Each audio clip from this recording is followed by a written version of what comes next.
พี่น้องมื้อนี้ข่อยสิมาสรุปดราม่าคอนเสิร์ต15ปีแอนอรดีสู่ฟังจัดเมื่อวันที่25-26ตุลาคมที่ผ่านมาที่ MCC Hall The Mall บางกะปิพี่น้องเอ๋ยวันนี้มันมีดราม่าเนื่องจากว่า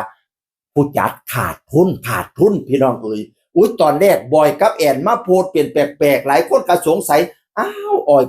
ยกับแอนคือว่าจังสี่ผิดใจกันอีกบ่พะนะบ้านบอยมาว่าจังสี่ล่ะผมหลายครั้งกับหลายคำพูดแต่ยังไม่เคลื่อนไหวเพราะให้เกียรติกันครับว่าสันว่าผมกับคำพูดหลายครั้งแต่บ่เคลื่อนไหวเพราะว่าให้เกียรติกันแอนก็มาเบ้าต่อให้คิดว่าไงให้คิดว่าไงหลายคนก็เลยสงสัยอ้าวบอยกับแอนต่างคนต่างโพดผิดใจกันบ่ว่าสันว่าเขาเจ้าไล่ข่าวไปไล่ข่าวมาแอนกับบอยคือกันดีอยู่แต่ว่ามันมีปัญหาดราม่า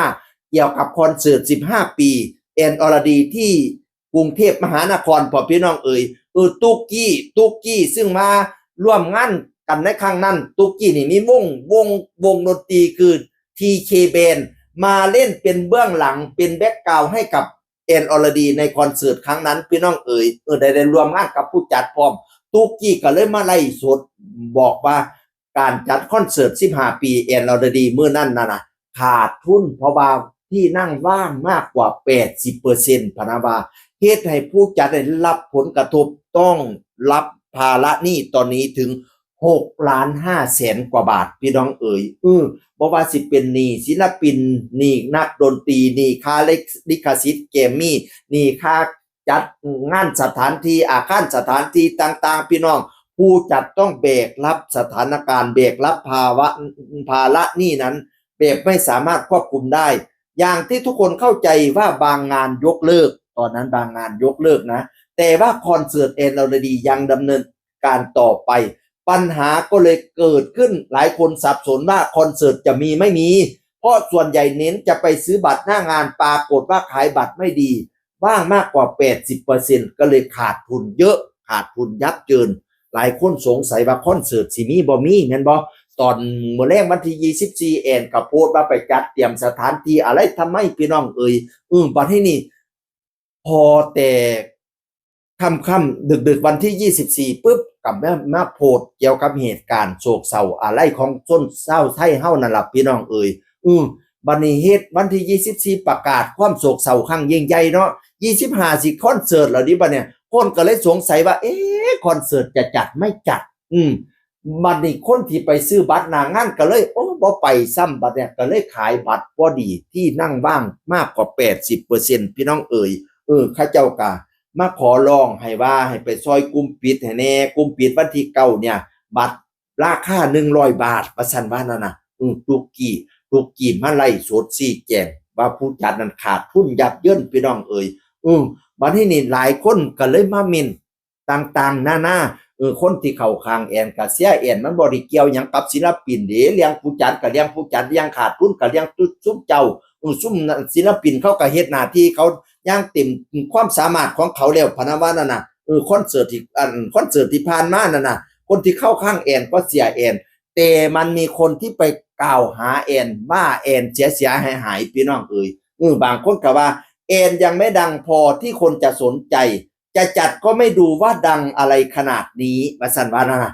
จัดใหญ่ไปแอนอรดีใหญ่ไม่พอว่าซั่นว่านั่นน่ะบางคนก็ว่าผู้จัดคิดได้ไงเอาแอนอรดีมาร้องเพลงแท้จริงน่ะมันไม่ได้ดังขนาดนั้นนี่แหละมันเจ๊งว่าซั่นว่านั่นโอ้ยเจ้าเม่นจังซี่นะ ทำให้ศิลปินเราเสียหายนะสิว่าบ่ดังจังไดเด้อไปแสดงย่ำปิดวิกย่ำอันอ้อมสังกะสีย่ำน้ำร้านพับน้ำบาร์เขาขายบัตรดีกระดอคอนเสิร์ตกับคนจนว่าสังกะสีแตกได้ยะสังกะสียะเลี้ยวยะอีกคนอีสานชุ่มข่อยน่ะฮู้จักแอนอรดีกันแตกโคสิว่าบ่ดังจังไดเนาะเฮ้ยเจ้านั่นอย่างนี้แหละจะโดนเด้อแอนอรดีก็มาตอบดิว่าแล้ว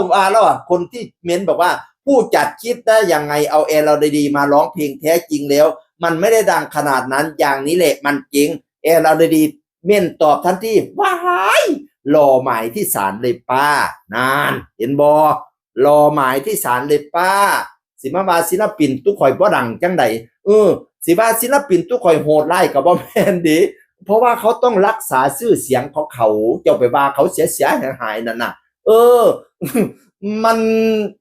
จะว่าอย่างนั้นไม่ได้ทางอีสานบ้านค่อยนี่แอนอลดีดังแต่โคบนะเป็นราชินีหมอลำก็ว่าเมนนะทางอีสานบ้านตุค่อยนะพี่น้องเลยแต่เจ้าหนึ่งเจ้าไปจัดอยู่กรุงเทพกรุงไทยมันกะไก่รถกะตีดไปกะยากบัดที่เนี่ยบัดที่นี่ไปจัดตรงขโมกับเหตุการณ์โศกเศร้าเสียใจพอดีพร้อมมันก็เป็นบ้าละสวยของเจ้าอีกว่าเนื้อละหนึ่งมันก็เลยขาดทุนนะพี่น้องเอ๋ยอีกอย่างหนึ่งบัตรคอนเสิร์ตชุ่มเจ้านั่นพี่น้องกับคนอีสานบ้านคอยนี่ บางคนเขาก็บ่มั่นใจในการสิไปซื้อเบิ่งเด้ขนาดลดเด้ราคาบัตรลดจาก 2,500 เหลือ 1,500 จาก 2,000 เหลือ 1,000 จาก 1,500 เหลือ 1,000 จากเข้า100เหลือ 500พี่น้องเอ๋ย500นี่ไทยเฮาเจ้าข่อยก็ว่าแพงดีเนาะคนอีสานบ้านเฮาน่ะลางคนก็รับจ้างรับปายคันว่ามาปิดวิกอ้อมสังกะสีเนี่ยบัตรละ100 150สันติทุกข่อยกับพากันซื้อเบิ่งอยู่แต่โคบอยู่แต่ว่าเจ้าน่ะจัดไงไฟกระพริบไปจัดอยู่ห่างบักใหญ่พุ่นอีอะไรทำไมมันก็แพงเบิดล่ะเนาะเฮ้ยเออบัดนี้บัตรละเป็นพัน2,000อุ้ยเนาะเฮ้ยมันการเจ้าต้องคิดคำนวณดีๆเด้คนอีสานบ้านเฮาซุ่มข่อยสิเหมารถไปฮอดกรุงเทพกรุงไทยเบิดจักบาทบัดนี้เนี่ยไปฮอดรถติดพร้อมค่าบัตรกับบัตรละ1,000 2,000บัดเนี่ยคันมาจัดอยู่อีสานบ้านข่อยจุ้งตุ้ยก็บ่ต้องเอาลงแล่มใหญ่ไฟกระพริบปานนั้นก็ได้เจ้าต้องคำนวณอะไรทำให้ไม่ดีข่อยว่านั่นน่ะพี่น้องเอ้ยเจ้าก็สิคำนวณแต่บัดเจ้าสิได้กำไรก็บ่แม่นเด้เจ้าต้องคำนวณบัดเจ้าสิขาดทุนพร้อมก็เป็นกำลังใจให้อยู่ล่ะก็เห็นใจอยู่ดอกว่าขาดทุน6.5 ล้านก็ได้แต่ว่าก็ต้องบอก FC ซุมเจ้าหลายๆสิมาด่าศิลปินสัตว์เสียด่าเขาเสียหายจังสิบ่ได้มันสิได้รับหมายศาลเตียนด้วยความเป็นห่วงนั่นล่ะแต่ก็เห็นใจอยู่เด้อผู้จัดก็ได้บ่แม่นบ่เห็นใจดอกแต่ว่าซุมสิมาเม่นด่าเขาเสียหายจังสิบ่ได้นะครับว่าเขาบ่ดังบ่ได้คนอีสานนี่เถียงย่างตายแอนอลดีดังค่ะข่อยก็ว่าแล้วดังค่ะแม่นมาเล่นคอนเสิร์ตอยู่บ้านข่อยก็สิไปเบิ่งค่ะ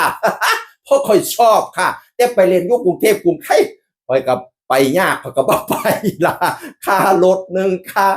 บัตรนึงสันละเจ้าต้องมองมุมกว้างอันนี้ในความคิดเห็นส่วนตัวเด้อเสียงอื่นคนเก่าเว้าสู่ฟังสวัสดีครับ